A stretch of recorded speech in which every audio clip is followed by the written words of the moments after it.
Welcome back. Now, one of the keys to understanding how to sort your data is that you can use multiple levels to the sort command. So for example, if we were to highlight all of the data that we are going to use between these three columns, then what we would do is click the sort command.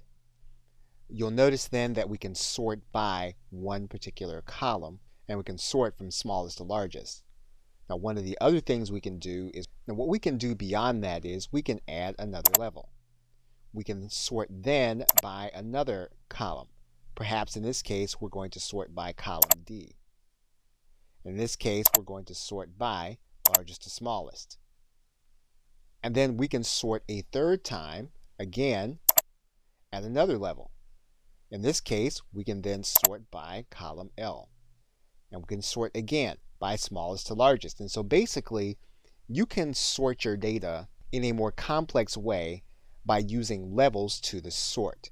Typically, when you use the sort command in this way, you're going to have a mixture of data that's going to be in the form of text as well as numbers. Okay, so with that, thanks, and I will see you in another video.